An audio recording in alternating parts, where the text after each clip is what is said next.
અને અમરેલી બાદ રાજ્યના વધુ એક જિલ્લામાં બનાવટી દૂધનું મોટું કૌભાંડ સામે આવ્યું છે। પંચમહાલના હાલોલ તાલુકાના વેડ ગામે બનાવટી દૂધ મિક્સ કરવાનું કૌભાંડ પકડાયું। રાત્રિના સમયે અજાણ્યા શખ્સો દૂધમાં ભેળસેળ કરતા હતા। દૂધની થેલી પેકિંગ કરી અને સાંજના સમયે રસ્તામાં ભેળસેળ કરવામાં આવતી હતી તો દૂધ ગરમ કરતા ગળણીમાંથી બનાવટી દૂધ પસાર થતું ન હોવાનું સામે આવ્યું। ડુપ્લિકેટ દૂધની ડેરીમાં ભરતી વખતે ફેટ વધતું હોવાનું પણ ખુલ્યું તો ફેટ વધારવા માટે દૂધમાં કેમિકલ કે કોઈ પદાર્થ નાખવામાં આવતો હોવાનું ખુલ્યું છે। ગ્રામજનોએ પંચમહાલ ડેરીમાં ભરાતા બનાવટી દૂધ વિશે ભાંડો ફોડ્યો। સ્થાનિક લોકોએ દૂધમાં ભેળસેળ કરનારા ગુનેગારોને પકડવાની માંગણી પણ કરી છે। ત્યારે પંચમહાલ જિલ્લામાં દૂધને કેમિકલ વાળું બનાવવાનો પ્રયાસ કોના દ્વારા કરવામાં આવી રહ્યો છે એ પણ એક સવાલ ઉઠી રહ્યો છે। ચેક કર્યું ડેરી સુધી ગયા તો ડેરી વાળો કે આના ફેટ તો 80-90 આવે છે ડેલી, ફેટ તો ઓછા થતા નથી। તો પછી અમે એ રીતે ચેક કર્યું તો પછી અહીંયા ચેક કરતા કરતા એક દિવસે અહીંયા અમે ઉભા હતા ને એ છકડો અહીંયા ઉભો રાખ્યો એટલે અમે પાછળ દોડ્યા ને તો પોટલી નાખીને ભાગી ગયા, ખાલી પોટલી।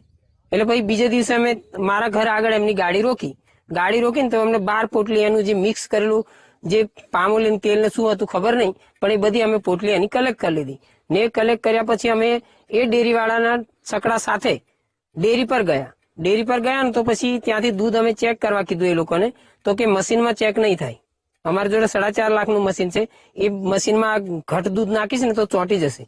તો એ કે લોકો ગરમ કરો।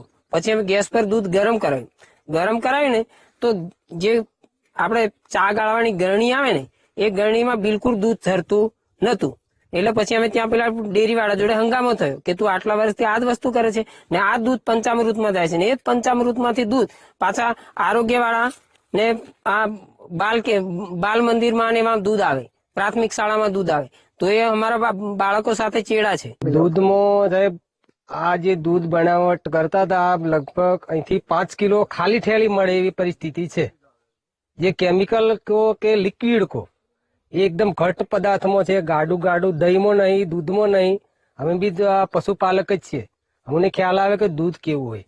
આવી રીતે દૂધ મિલાવટ કરીને આ લોકો ગામડામાંથી પશુપાલકોથી જોડેથી લઈને પંચામૃત ડેરીની અંદર દૂધ ભરે છે મિલાવટ કરીને।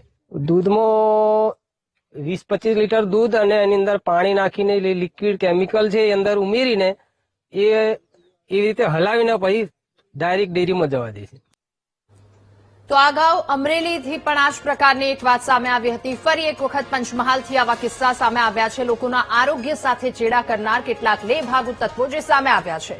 પંચમહાલ જિલ્લામાં કોણ દૂધને કેમિકલ વાળું બનાવવાનો પ્રયાસ કરે છે સવાલ એ પણ ઉઠી રહ્યો છે। ડુપ્લિકેટ દૂધ લોકોના આરોગ્ય સાથે ખેલ કરતા તમામ લોકો કાર્યવાહી શું કરવામાં આવશે, કારણ કે એક બાદ એક આ પ્રકારની ઘટનાઓ સામે આવી રહી છે।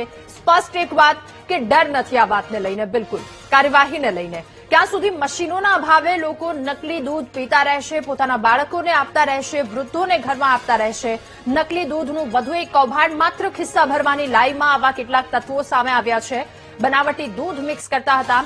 વધુ એક જિલ્લામાં બનાવટી દૂધનું મોટું કૌભાંડ સામે આવ્યું છે। પંચમહાલના હાલોલ તાલુકાના વેડ ગામે બનાવટી દૂધ મિક્સ કરવાનું કૌભાંડ પકડાયું છે। ત્યાંના સ્થાનિકોએ આ કૌભાંડ પકડ્યું છે, પરંતુ કેટલા વર્ષથી આ કાળી કરતૂત ચાલતી હતી એ પણ એક સવાલ છે। સવાલ એ પણ કે જો હવે પકડાયા છે તો આગળ શું કડક કાર્યવાહી કરવામાં આવશે કે આવા બીજા કોઈ તત્વોની હિંમત ન થાય લોકો સુધી આવું દૂધ પહોંચાડવાનું, નકલી બનાવટી વસ્તુ પહોંચાડવાની। રાત્રિના સમયે આખું આ કૌભાંડ કરવામાં આવતું હતું। અજાણ્યા શખ્સો કે જે દૂધમાં ભેળસેળ કરતા હતા, દૂધની થેલી પેકિંગ કરી અને સાંજના સમયે રસ્તામાં ભેળસેળ કરતા હતા। આ ભેળસેળિયાઓ જેના પર તવાઈ બોલવી જોઈએ, દૂધ ગરમ કરતા ગરણીમાંથી બનાવટી દૂધ પસાર ન થતું હોવાનું સામે આવ્યું। ત્યારે ડુપ્લિકેટ આ દૂધ કે જે ડેરીમાં ભરતી વખતે ફેટ વધી જાય છે આ વાત ખુલી। કેમિકલ નાખવું ફેટ વધારવા માટે આ વાત કેટલી હદે યોગ્ય છે? નકલી દૂધનો ખેલ અને આ ખેલનો પર્દાફાશ થયો છે, પરંતુ પર્દાફાશ થયા બાદ પણ શું કેવી રીતે કાર્યવાહી કરવામાં આવે છે એ પણ એક સૌથી મોટો સવાલ થઈ જાય છે। નકલી દૂધથી જો કોઈ પણ પ્રકારની મોટી જાનહાનિ સર્જાશે તો જવાબદાર કોણ? શું ડેરીમાં નકલી દૂધ પકડાય એવા મશીનોની કોઈ વ્યવસ્થા નથી? આખી ચેન જે છે જવાબદાર લોકો, એમના પર શું કાર્યવાહી થશે? ભેળસેડિયાઓ પર શું કાર્યવાહી અને દાખલારૂપ કાર્યવાહી ક્યારે કરવામાં આવશે કે જેનાથી બીજા આવા કોઈ તત્વોની હિંમત ન થાય નાના બાળકોના આરોગ્ય સાથે ચેડા કરવાની?